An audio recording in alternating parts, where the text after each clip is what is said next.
Jeudi 8 septembre, mesdames, messieurs, bonsoir, bienvenue sur la Women First TV. Tout de suite, le flash de l'information. Affaire Noura Diallo, incohérence entre les rapports des médecins de l'État et du procureur.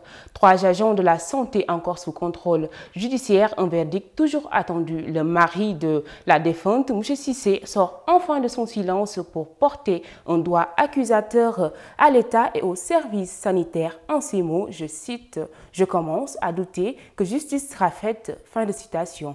Rappelons que ce dossier est toujours entre les mains de la justice.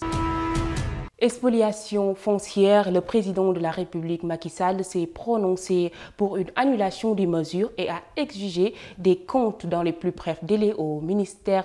Ces espaces considérés comme des assiettes foncières de l'UCAD le resteront, a-t-il déclaré, et cette mesure concerne également les espaces pédagogiques de l'université Iba Der Thiam de Thiès.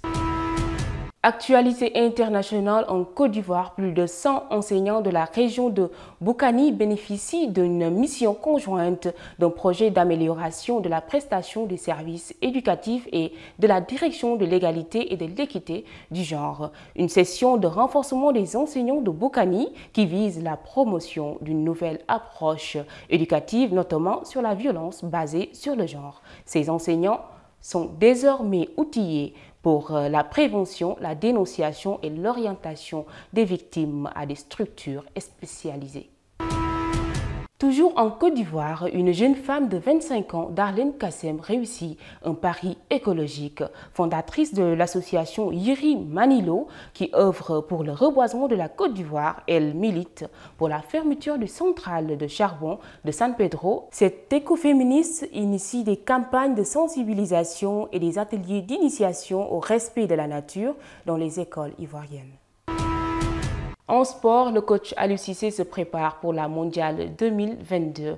L'équipe sénégalaise prévoit de jouer 2 matchs amicaux avec la Bolivie et l'Iran les 24 et 27 septembre. À ce titre, Aliou Cissé a renforcé son équipe avec de nouvelles recrues, en l'occurrence Ismail Jacobs, Nicolas Jackson et Moussa Niakhaté.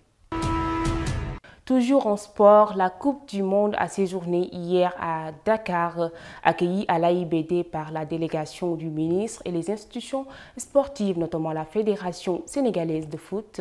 Le ministre a manifesté son intention de la retrouver après le mondial. Il a exhorté l'équipe ainsi que la fédération à y travailler davantage.